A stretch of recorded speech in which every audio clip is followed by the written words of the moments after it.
امریکا ایران کے درمیان بالواسطہ مذاکرات بذریعہ پاکستان پیغامات کی صورت میں جاری ہیں۔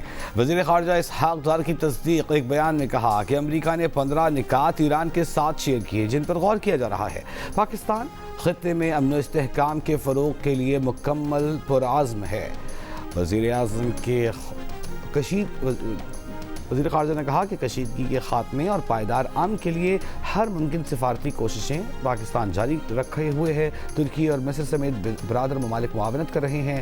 وزیر خارجہ اسحاق ڈار نے سوشل میڈیا پر جاری بیان میں امریکی اور ایرانی وزرائے خارجہ کو بھی ٹیگ کیا۔ امریکہ کا جنگ بندی کے لیے مذاکرات پر اصرار، تہران کا مسلسل انکار۔ امریکی صدر ٹرمپ کا دعویٰ ہے کہ ایران سے مذاکرات کر رہے ہیں۔ ایران بڑی بےتابی سے ڈیل چاہتا ہے لیکن کہنے سے ڈر رہا ہے۔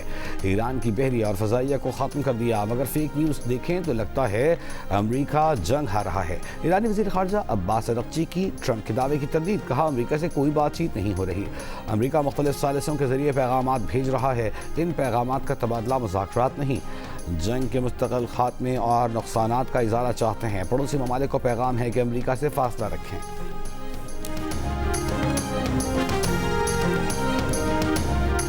امریکی صدر ٹرمپ کی ایران جنگ 4 سے 6 ہفتوں میں ختم کرنے کی خواہش، کہا جنگ کے باعث دیگر امور پر توجہ نہیں دے پا رہے۔ امریکی اخبار وال اسٹریٹ جرنل کا کہنا ہے کہ صدر ٹرمپ نے قریبی مشیروں کو بتایا کہ وہ ایران کے ساتھ طویل جنگ نہیں کرنا چاہتے۔ وائٹ ہاؤس نے چینی صدر سے مئی میں بیجنگ سمیٹ اسی بنیاد پر رکھی کہ جنگ اس سے پہلے ختم ہو جائے گی۔ وزیر اعظم شہباز شریف کا کہنا ہے کہ اپنا گھر ہر شہری کا حق ہے۔ آسان شرائط پر قرضوں کی فراہمی حکومت کی اولین ترجیح ہے۔ ملکی رہائشی شعبے میں سرمایہ کاری کی وسیع استعداد موجود ہے۔ تعمیرات کے شعبے میں سرمایہ کاری سے نہ صرف معیشت کا پہیہ چلے گا بلکہ روزگار بھی ملے گا۔ حکمت عملی میں پبلک اور پرائیویٹ سیکٹر اسٹیک ہولڈرز، صوبائی حکومتوں، آزاد کشمیر اور گلگت بلتستان کو شامل کیا جائے۔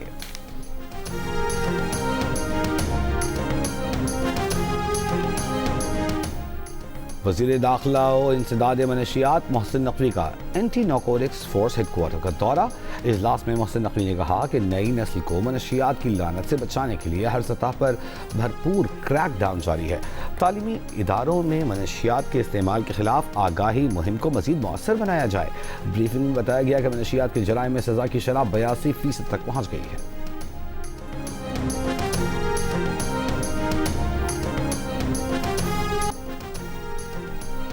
HBL PSL کا آج ہوگا شاندار آغاز۔ قذافی اسٹیڈیم میں دفاعی چیمپئن لاہور قلندرز اور حیدرآباد کنگز مین افتتاحی میچ میں مد مقابل ہوں گے۔ شاہین، حارث اور مستفیض پر مشتمل لاہور کے مضبوط پیس اٹیک کا دلچسپ ٹکراؤ ہوگا حیدرآباد کے سائم لبوشن، میکسویل اور عثمان خان سے۔ دونوں ٹیمیں تیار، بس شام ہونے کا انتظار۔ PSL کے تمام میچز آپ دیکھ سکیں گے جیو سپر اور ڈیجیٹل ایپ مائیکو پر براہ راست۔ PSL 11 کے افتتاحی میچ میں حیدرآباد کنگز مین میں کئی سپر سٹارز ایکشن میں ہوں گے۔ آسٹریلیا کے better Labuschagne, all rounder Maxwell, Sri Lanka کے کوشل پریرا، مہیش تھکشانہ کے ساتھ سائم ایوب، جبکہ لاہور قلندرز میں پاکستانی سٹار شاہین آفریدی، حارث رؤوف، فخر زمان کے ساتھ ہوں گے بنگلہ دیش کے فاسٹ بولر مستفیض رحمان، سری لنکا کے دونت ویلالاگے اور زمبابوے کے آل راؤنڈر سکندر رضا بھی ایونٹ میں شریک۔ دیگر ٹیموں کی تیاریاں جاری۔ ملتان سلطانز اور راولپنڈیز نے بھرپور ٹریننگ سیشن کیا۔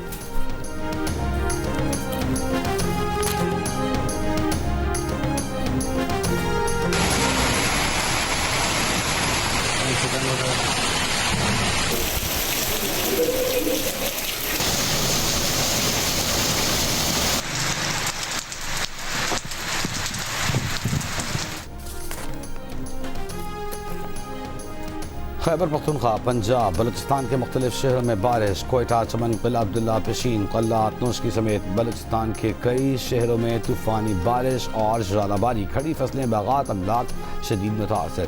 گوادر شہر کے مختلف علاقوں میں گلیاں اور سڑکیں پانی میں ڈوب گئیں، گھروں میں پانی داخل ہو گیا۔ پارا چنار، کھرک، جنوبی وزیرستان اور ہنگو سمیت KP کے مختلف اضلاع میں بارش۔ آزاد کشمیر میں بارش اور پہاڑوں پر برف باری۔ کراچی کے مختلف علاقوں میں صبح سویرے ہلکی بارش۔ محکمہ موسمیات کے مطابق بارشوں کا یہ سلسلہ 30 مارچ تک جاری رہے گا۔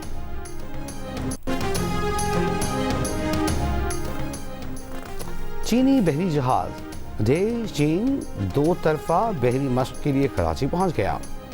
پاک بحری نے پیپلز لبریشن نامی کی جہاز کا استقبال کیا۔ سی گارڈین مشقوں کا مقصد دونوں بحری افواج کے درمیان آپریشنل ہم آہنگی کو فروغ دینا اور خطے میں امن و استحکام کے لیے مشترکہ عزم کو ظاہر کرنا ہے۔ مشقیں 2 اپریل تک جاری رہیں گی۔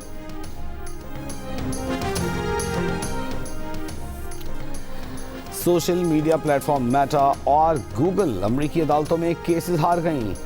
جیوری کا دونوں کمپنیوں کو مجموعی طور پر $60 لاکھ ہرجانہ ادا کرنے کا حکم۔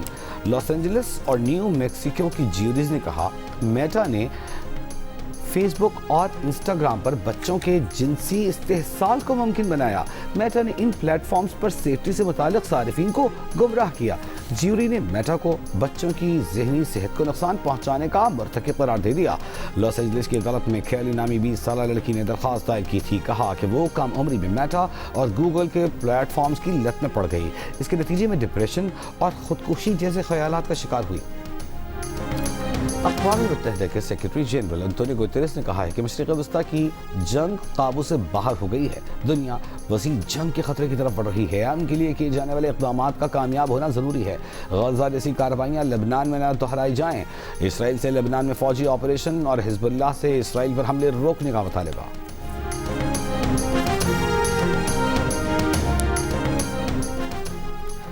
امریکی صدر ڈونلڈ ٹرمپ نے ایران میں بغاوت کی تجویز مسترد کر دی۔ امریکی نیوز ویب سائٹ کی رپورٹ کے مطابق اسرائیلی وزیر اعظم نے ٹرمپ کو گزشتہ ہفتوں ایرانی عوام کو سڑکوں پر لانے کی تجویز دی تھی۔ ٹرمپ کا موقف تھا کہ لوگوں کو سڑکوں پر کیوں بلائے، وہ مارے جائیں گے۔ ٹرمپ نے ایرانی حکومت کی تبدیلی کو فوری ہدف بنانے سے گریز کیا تھا۔ ایران میں امریکہ اور اسرائیل کے لیے جاسوسی کے الزام میں 39 ملزم گرفتار۔ دھماکہ خیز مواد، اسلحہ اور سٹالنگ ڈیوائسز برآمد۔ ایرانی میڈیا کے مطابق کارروائی تہران میں کی گئی۔ ایک ملزم سیستان بلوچستان صوبے میں آپریشنل سیل قائم کرنے کی کوشش کر رہا تھا۔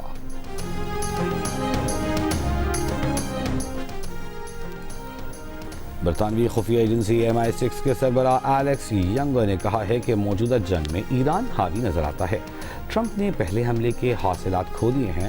ایران نے پچھلے سال جون کی جنگ کے بعد اپنے ہتھیار سارے ملک میں پھیلا دیے اور فوجی کمان نیچے تک منتقل کرنے کا فیصلہ کیا، جو کارگر ثابت ہوا۔ ایران نے آبرائے ہرمز کی معاشی اہمیت کو بھی مد نظر رکھا۔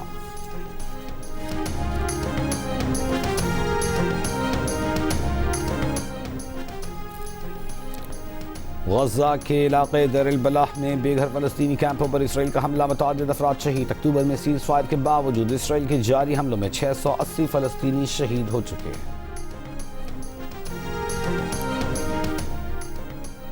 بنگلہ دیش میں بس دریائے پدما میں گرنے سے کم از کم 18 افراد جاں بحق۔ خبر ایجنسی کے مطابق بس میں قریباً 50 لوگ سوار تھے۔ حادثہ بس کو فیری میں سوار کرانے کے دوران پیش آیا۔ آج امریکہ ایران مذاکرات پر متضاد بیانات۔ عالمی سطح پر تیل کی قیمتوں میں اضافہ۔ برنٹ خام تیل کی قیمت $106 پر پہنچ گئی، تھوڑی دیر قبل $100 پر دیکھی گئی تھی۔ امریکی خام تیل WTI $94 فی بیرل پر ٹریڈ ہوتا دیکھا گیا۔ پاکستان سمیت ایشیا اسٹاک مارکیٹوں میں منفی رجحان۔